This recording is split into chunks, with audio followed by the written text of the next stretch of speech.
Hi అండి, అందరికీ good morning అండి. ఈరోజు మనం చెప్పుకోబోయే స్టోరీ మృత్యువుతో పెళ్ళి, బేతాళ కథ. ఒక దూరదేశంలో ఒక గ్రామంలో ఒక ఉన్నత కుటుంబంలో ఒక ఆడపిల్ల జన్మించింది. ఆమెకు మృదుల అని పేరు పెట్టుకున్నారు. చిన్నతనంలోనే ఎంతో చక్కని పిల్లగా ఉండిన మృదుల యుక్త వయసు వచ్చే నాటికి సాటిలేని సౌందర్యవతిగా తయారైంది. ఆమెను రోజు చూసేవారు కూడా ఆమె అందం చూసి నివ్వెరపోయేవారు. అందరూ తన అందాన్ని పొగుడుతుంటే మృదులకు బాగా అతిశయం ఎక్కిపోయింది. ఆ కారణం చేత ఆమె కంటికి ఎంతటి వాళ్ళు ఆనేవాళ్ళు కాదు. తల్లిదండ్రులు తన కోసం చూసిన సంబంధాలన్నింటినీ ఆమె నిరాకరించింది. మొదట ఆమె అందం ఎలా ప్రసిద్ధికెక్కిందో ఇప్పుడు ఆమె అతిశయం అంతలా ప్రసిద్ధికెక్కింది. ఆమెకు సంబంధాలు రావడం కూడా మానేశాయి. ఆమెను గురించి అందరూ హాస్యాలాడసాగారు. అందుచేత మృదుల తన ఇల్లు దాటి బయటకు వెళ్ళడం కూడా మానేసింది. గొప్ప కుటుంబంలో పుట్టి ఎంతో అందం ఉండి కూడా తమ కుమార్తెకు పెళ్లి కాకపోవడం మృదుల తల్లిదండ్రులకు తీరని విచారమైపోయింది. ఒకరోజు ఆమె తల్లి, ఇక నిన్ను చేసుకుంటామని ఎవరూ రారు కాబోలు అన్నది మృదులతో. ఎవరూ రాకపోతే మృత్యుదేవత అయినా నా కోసం రాదా అన్నది మృదుల చిరాకుగా.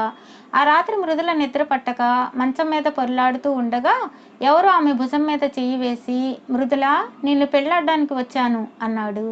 మృదుల ఉలిక్కిపడి కళ్ళు తెరిచి చూస్తే తెల్లగా ఉన్న అందమైన యువకుడు కనిపించాడు. మొదట ఆమె ఆశ్చర్యపోయింది. ఆ యువకుడు ఎవరు? లోపలికి ఎలా వచ్చాడు? అతనికి తన పేరు ఎలా తెలిసింది? ఒకవేళ అతను మృత్యుదేవతేనేమో అన్న అనుమానం మనసులో మెదలగానే ఆమెకు గుండెదాడ పట్టుకొని ఒళ్ళంతా భయంతో చెమట పట్టింది. ఆ భయంతో ఆమె ఆ యువకుణ్ణి నువ్వు ఎవరు అని కూడా అడగలేకపోయింది. ఆ యువకుడు మాత్రం కొంతసేపు సరదాగా కబుర్లు చెప్పి మళ్ళీ కనిపిస్తానంటూ వెళ్ళిపోయాడు. అతను ఎక్కడికి వెళుతున్నాడో చూడాలని మృదుల అతని వెనుకగా తాను కూడా బయలుదేరింది. ఆ యువకుడు వీధి వెంట కొంత దూరం వెళ్ళి ఒక ఇంట ప్రవేశించి కొద్ది క్షణాలలో బయటకు వచ్చాడు. మరుక్షణం ఆ ఇంటి నుంచి ఏడుపులు వినిపించాయి. అతను మృత్యుదేవతనని రూఢి చేసుకుని మృదుల ఇంట్లోకి తిరిగి వచ్చింది. తాను నోరు జారి మృత్యువును వరించింది. అందుచేత తనను ఏ క్షణానైనా మృత్యువు తన భార్యను చేసుకోవచ్చు. ఈ సంగతి తల్లికి గాని మరొకరికి గాని చెప్పి కూడా లాభం లేదు. తనకు జరగనున్నది ఎవరూ తప్పించలేరు. ఒక వారం గడిచింది. అర్ధరాత్రి వేళ ఆమె పడక గది కిటికీ వెలుపల నుంచి ఎవరో తనని పేరు పెట్టి పిలిచినట్లు అనిపించింది. ఆమె కిటికీ వద్దకు వెళ్ళి బయటకు చూసింది. ఆ యువకుడే బయట నిలబడి ఉండి, కిందటిసారి నా వెనకాల వచ్చి ఏం చూశావు అని అడిగాడు. నేనేమీ చూడలేదే అన్నది మృదుల. నిజం చెప్పు, లేకపోతే వారం నాటికి నీ తండ్రి చనిపోతాడు అన్నాడా యువకుడు. నేనేమీ చూడలేదు అన్నది మృదుల మళ్ళీ. ఆ యువకుడు వెళ్ళిపోయాడు. సరిగ్గా వారం తిరిగేసరికి ఆమె తండ్రి చనిపోయాడు. తానే తండ్రి చావుకు కారణమైనందుకు మృదుల కుళ్ళి కుళ్ళి ఏడ్చింది. తిరిగి మరొక రోజున ఆ యువకుడు కిటికీ వద్దకు వచ్చి మృదులను పేరు పెట్టి పిలిచి, ఆ రోజున వెనకగా వచ్చి ఏం చూశావు, నిజం చెప్పు, లేకపోతే ఈసారి నీ తల్లి పోతుంది అన్నాడు. అతను మృత్యుదేవత అన్న సంగతి తనకు తెలిసినని బయటపెట్టడం ఇష్టం లేక మృదుల నేనేమీ చూడలేదు అని జవాబిచ్చింది.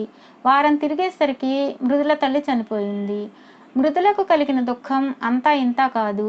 ఆమె దుఃఖ సముద్రంలో కొట్టుకుంటూ ఉండగా ఆ యువకుడు మరోనాడు అర్ధరాత్రి ఆమె కిటికీ వద్దకు వచ్చి ఆమెను పేరు పెట్టి పిలిచి అదే ప్రశ్న మళ్ళీ అడిగి, ఇప్పటికైనా నిజం చెప్పు, లేకపోతే నువ్వే చనిపోతావు అన్నాడు.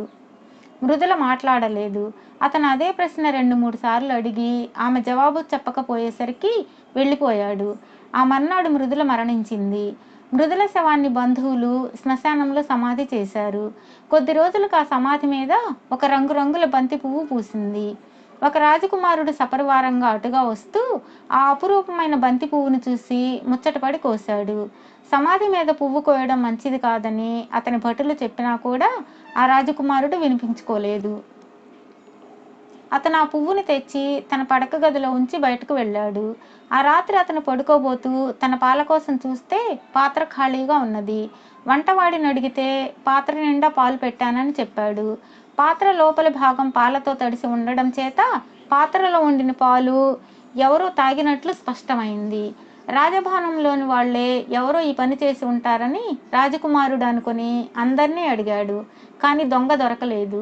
మర్నాడు పొద్దున వంటవాడు వచ్చి రాత్రి వంట ఇంట్లో కూడా ఎవరో ప్రవేశించి మిగిలిన వంటకాలను కొన్నింటిని తినేశారు, తమరు చూస్తూ ఊరుకోకూడదు అన్నాడు.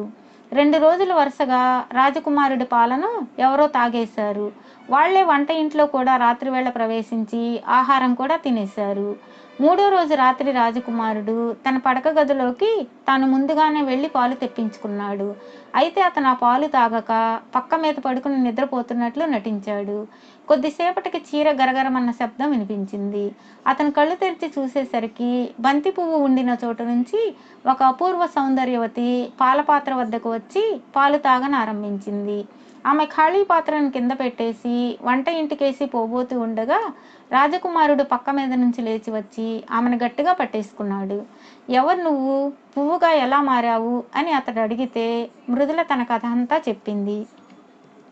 నీకు మృత్యుదేవతకు ప్రధానం కాలేదు కదా, నిన్నతడు చాలా కష్టాల పాలు చేశాడు. నేనే నిన్ను పెళ్లాడతాను అన్నాడు రాజకుమారుడు మృదులతో. మర్నాడు మృదుల అందాన్ని చూసి రాజకుమారుడి బంధువులంతా ఎంతో సంతోషించారు. ఆమె ఎవరు, ఎక్కడి నుంచి వచ్చింది అన్న ప్రశ్న కూడా ఎవరూ అడగలేదు. వారికి వైభవంగా పెళ్లి జరిగింది. అనేక మంది పిల్లలను కని మృదుల రాజకుమారుడితో చాలా సుఖంగా జీవించింది.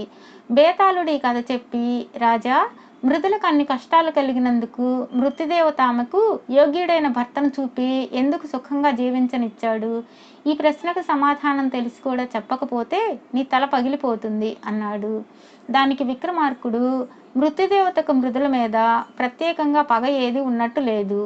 అతను మృదులకు చాలా ఉపకారం చేశాడు. మృదులకు ఉండిన అహంకారాన్ని పూర్తిగా వదలగొట్టేశాడు.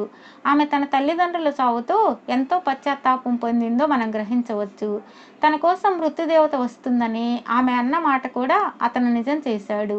ఆమెను అతను తీసుకుపోయాడు. అయితే ఆయువు తీరని వారిని మృత్యువు చంపలేడు. ఆమె తల్లిదండ్రులు ఆయువు తీరే చనిపోయారు. అయితే ఆమెను తప్పింపజేయడానికి మృత్యువు తాను ఆమెను శిక్షించడానికే వారిని చంపుతున్నట్లు మాట్లాడాడు. మృదులది ఒక్కటే అకాల మరణం. అందుచేతనే మృత్యువు ఆమెను తిరిగి బ్రతికించడానికి, ఆమెకు తగిన భర్తను చూపడానికి తగిన ఏర్పాట్లు చేశాడు. ఆమె పెళ్లి చేసుకుని సుఖంగా ఉండడానికి మృత్యువే కారకుడు అన్నాడు. రాజుకి ఈ విధంగా మౌనభంగం కలగగానే బేతాళుడు శవంతో సహా మాయమై తిరిగి చెట్టెక్కాడు.